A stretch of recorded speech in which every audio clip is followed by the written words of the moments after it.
conquest and empire is as old as civilization. Babylon, Egypt, and Greece. They all built empires in an attempt to rule the world. The Roman system at its peak dominated the known world.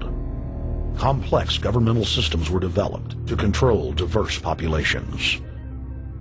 During the period between the 15th and 19th century, new empires emerged and again waged war for supremacy. The nobility, as well as the thriving merchant class, were financed by a handful of private banks. Many of the great money houses would hedge their bets and finance both sides of a war. Sophisticated intelligence-gathering networks gave the financiers a clear edge over the governments they were slowly gaining control of. On the 18th of June, 1815, agents of the British arm of the Rothschild family looked on as Emperor Napoleon Bonaparte fought desperately to save his army from the jaws of a British-Prussian pincer attack. A Rothschild agent was able to get the news of Napoleon's defeat at the hands of Lord Wellington to Nathan Rothschild a full 20 hours before the news reached London. Nathan, the head of the British arm of the Rothschild family, put out the rumor to the London Stock Exchange that Napoleon had won the war. Stocks plunged by 98%, and Rothschild was then able to buy up the entire British economy for pennies on the pound. When the news of Napoleon's defeat finally arrived, stocks soared. Britain was now the undisputed ruler of Europe, and Rothschild ruled England. The already dominant British Empire grew even more aggressive. Her troops and bureaucracy spread across the globe.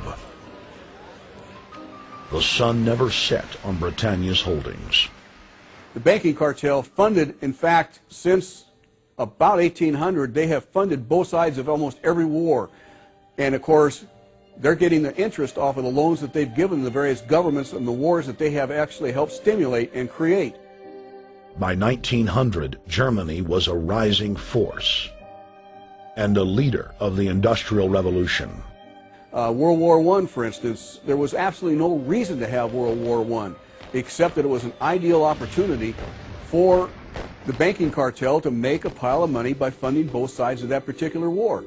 On June 28, 1914, the heir to the Austrian-Hungarian throne, Archduke Franz Ferdinand, was assassinated while traveling in a motorcade.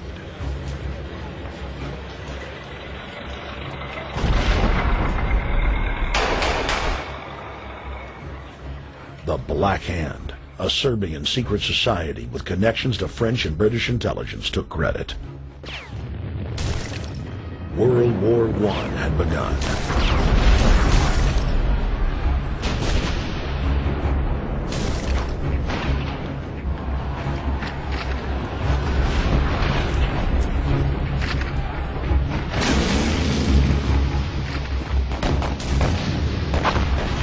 Armaments companies financed by Rothschild-controlled banks in Germany, France, England, and Austria bankrolled all the factions.